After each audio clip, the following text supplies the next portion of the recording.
سب سے بڑا المیہ حامد میر اپنے نئے بلاگ میں لکھتے ہیں کہ پاکستان کا آئین 2 مرتبہ پامال کرنے والے فوجی حکمران جنرل ریٹائرڈ پرویز مشرف اپنا آخری وقت پاکستان میں نہ گزار سکے۔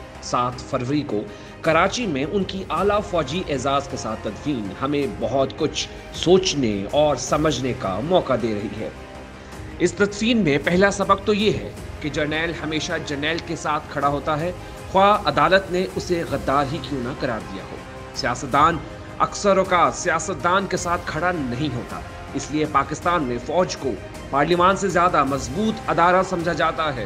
جب 2019 میں ایک خصوصی عدالت نے جنرل پرویز مشرف کو آئین سے غداری کے الزامات میں موت کی سزا سنائی تو عمران خان وزیر اعظم اور general Qamar Javed Bajwa army chief تھے۔ وہ دن پاکستان کی میڈیا پر شدید دباؤ کا دن تھا۔ عمران خان کی کابینہ کے وزراء نے ایک پریس کانفرنس کر کے مشرف کو سزا سنانے والے جج وقار سیٹھ کے خلاف انتہائی تضحیک آمیز الفاظ استعمال کیے اور سزا کو مسترد کیا۔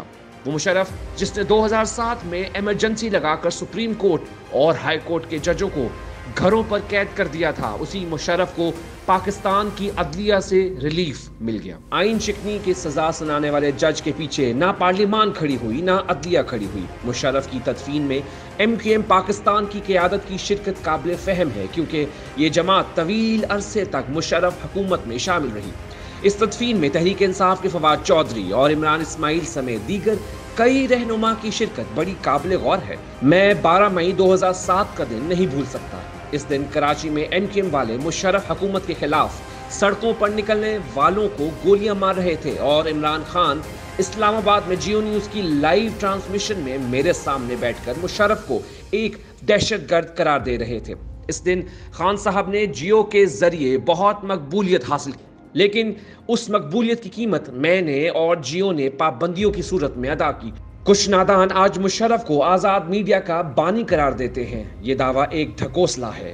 مشرف دور میں مجھ سمیت کئی صحافیوں پر پابندیاں تاریخ کا حصہ ہیں، اور یہی وہ دور تھا جب امریکی ڈرون حملوں کا بھانڈا پھوڑنے پر شمالی وزیرستان کے صحافی حیات اللہ خان کو اغوا کر کے شہید کیا گیا۔ اسی عہد ستم میں ایک صحافی شکیل ترابی پر دباؤ ڈالنے کے لیے ان کے بچوں کے اسکول میں گھس کر انہیں مارا گیا، اور جب میں نے اس پر احتجاج کیا تو ظالم لوگ میرے بچوں کے پیچھے ان کے اسکول پہنچ گئے۔ جنرل ریٹائرڈ مشرف کے وفات کے بعد میں ان کے بارے میں تلخ نوائی سے گریز کرتا رہا، لیکن وہ ہماری تاریخ کا حصہ ہیں، اور پارلیمان کے ایوان بالا میں ان کے لیے دعائے مغفرت پر جو گرما گرمی ہوئی وہ یہ تقاضا کرتی ہے کہ موصوف کے جسد خاکی کو قومی پرچم میں لپیٹ کر دفن کرنے والے سوچیں کہ ایسا کیوں ہوا۔ جنرل باجوہ نے اپنے کمال فیض سے مشرف کو سنائی جانے والے سزا کو تو غیر مؤثر قرار دیا، لیکن اکبر بگٹی اور محترمہ بے نظیر بھٹو کے قتل کی وجہ سے مشرف کے خلاف پھیلنے والی نفرت کو ختم نہ کر سکے۔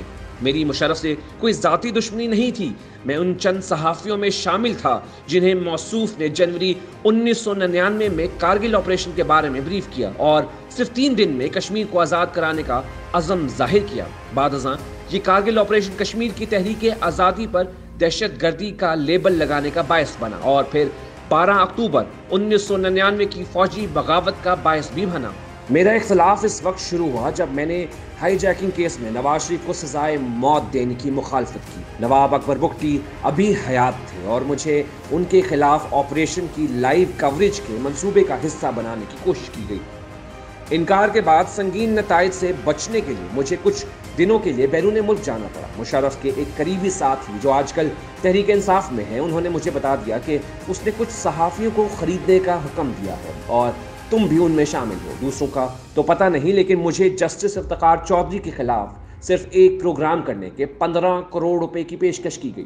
جب معذرت کی تو کہا گیا کہ ہمیں گولی مارنے کی ضرورت نہیں پڑے گی، ایک ٹریفک حادثہ کافی ہوگا۔ مشرف کو کشمیری لیڈر سید علی گیلانی اور ڈاکٹر عبدالقدیر خان کے ساتھ میرے تعلقات بہت برے لگتے تھے۔